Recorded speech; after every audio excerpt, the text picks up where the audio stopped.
Francesca is a member of South Sound Fruit, and she and Amelia Sabanova over here are actually developing the Pioneer School District Historical Homestead Orchard. So they are going around collecting scion wood from these old homestead orchards and creating a whole wonderful orchard out at Pioneer School. Francesca is a fruit tree enthusiast. That's like an understatement. Francesca has about 150 fruit trees and really knowledgeable. She is a frequent speaker here for Through the Garden Gate.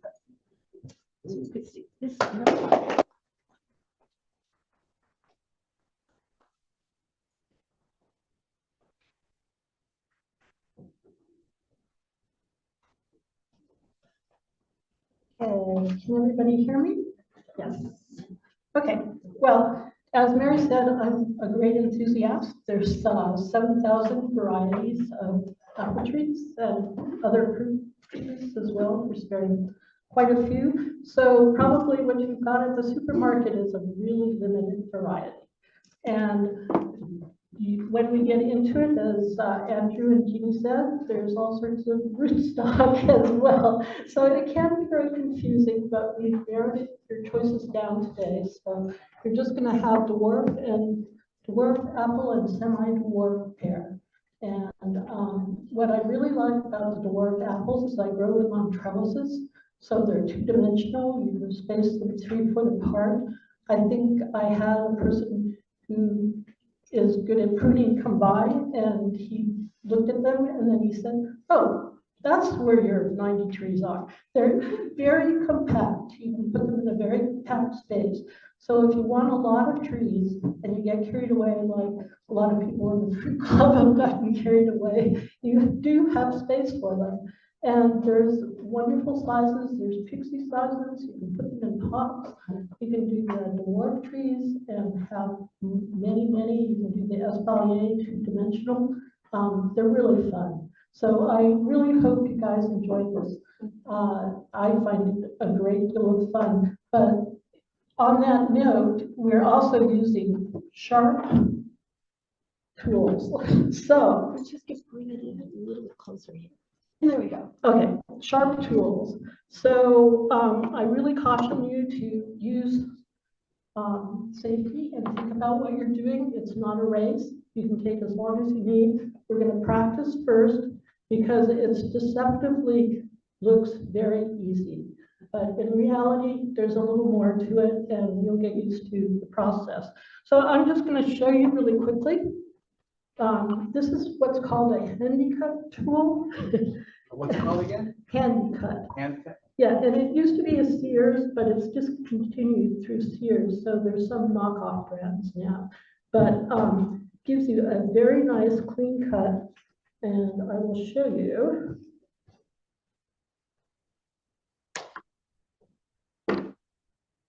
So I don't know if you can all see that. We'll see it later in the presentation. And this is the rootstock, as Andrew mentioned. They have a rootstock and we'll have a scion. So you'll get to choose your scion. There's a number of different ones. They're all located over there. So hopefully you'll find something you like. We've got the Liberty, we've got some Spartan, and we have some other different. Gravenstein and Kingston Black. And Fuji. Kingston Black is a cider apple. Yes. But it's also very good for eating. There's Fuji, and I think there's some other slightly more rare varieties there too. Well, Honeycrisp, we have Honeycrisp, and you'll find actually if you grow Honeycrisp here, it's much better than anything you grow yourself is much better than what you get in the supermarket. There's just no question about it. So yeah, so I encourage you to get into this. And the first thing we're going to do is try and find a stick of scion wood that matches your rootstock. So you're going to line them up and sort of see where the diameters are the same. And you're going to cut in between the buds, which is kind of important to do. And then you're gonna see how they match up.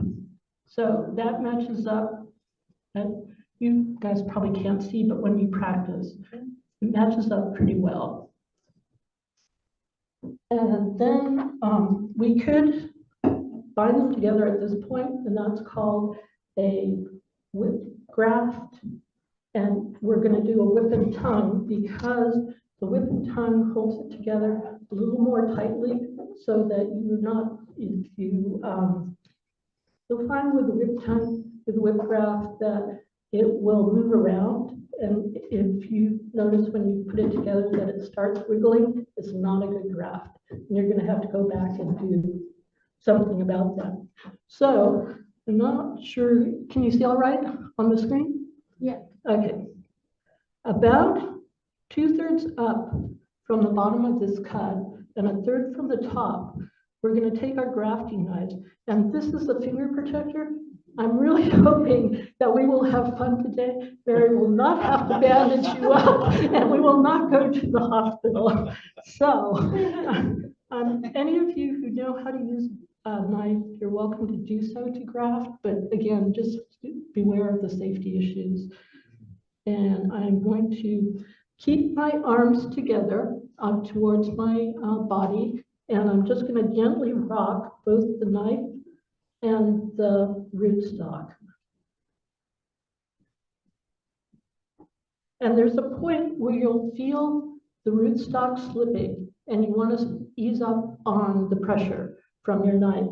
So you're just going to rock back and forth really gently.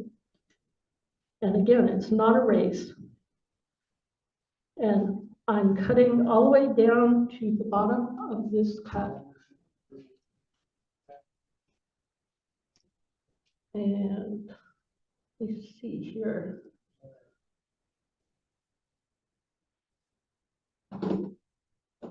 Okay.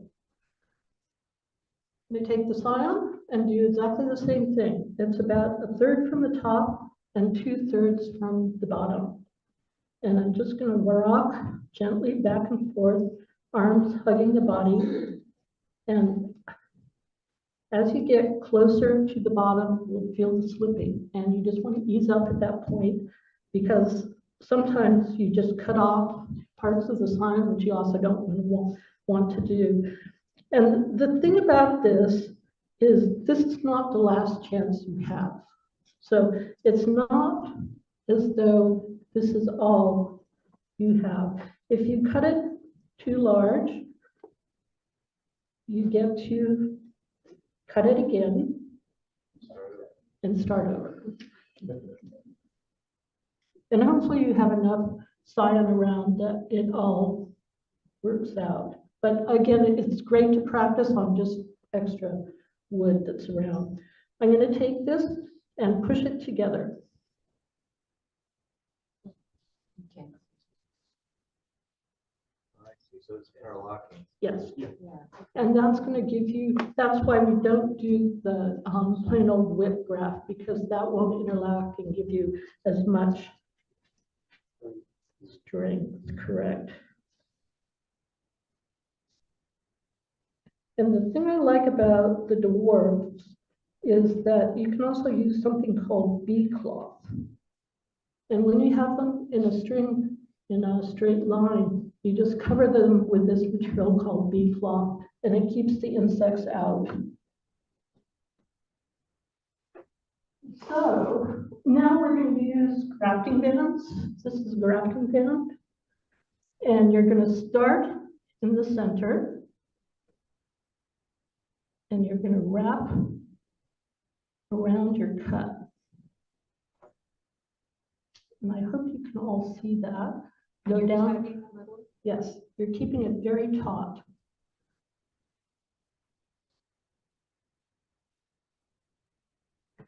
So you started in the middle and went down and then back up? Yes, and then you do a tie, which you put your finger around so you can get your band underneath it.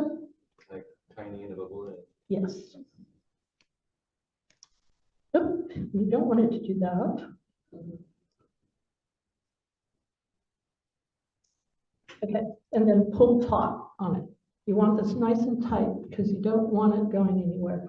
And this is it. We are going to wrap it with what's called parafilm. Same thing, start in the middle. Actually start at the bottom. And it's self-adhesive. And this acts as the sort of water protection. And you sort of stretch it? Yes, you keep it stretched as you're going along. I don't know if you can see that or not. And if this gets in the way, you're allowed to cut it off. You don't need this extra piece anymore. And we'll just keep wrapping until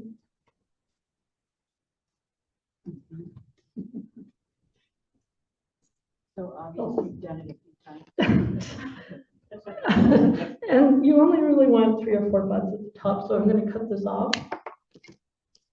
How many do you want buds at the top again?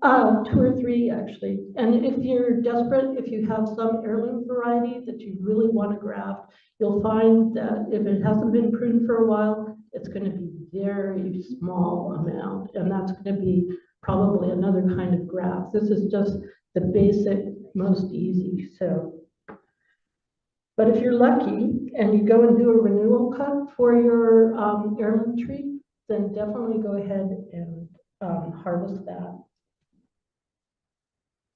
Okay, and then I'm just going to twist the end. So I don't want this end to transpire, and I also don't want to touch the interior grafts, these pieces, with my fingers. Don't do that.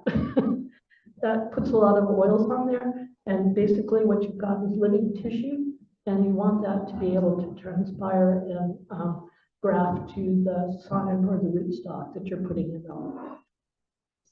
Okay, any questions? I was that good?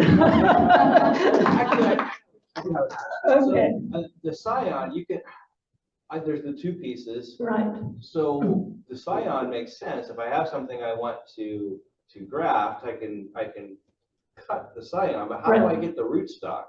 Oh, you have to buy it, or it's what's called stooling, the grass, the rootstock, Okay. where you take this, and if you have a certain kind of rootstock, you'll notice that it will start actually producing roots on it, and you can bury that. So you do what's called mounding, and that will produce more rootstock. You'll also find you have a lot of shoots coming up off of your trees, and those are all from the rootstock, and you want to get rid of those as you're maintaining your trees. Okay, thank you.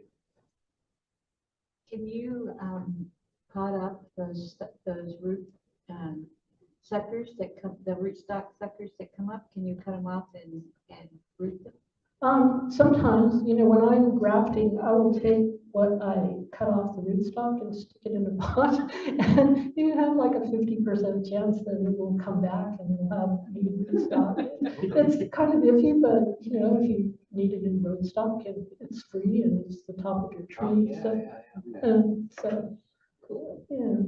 And then what we're going to do here, you don't usually want to wave these things around too much, is I will stick it in water, let it rehydrate, and I also really like the mycelium inoculant.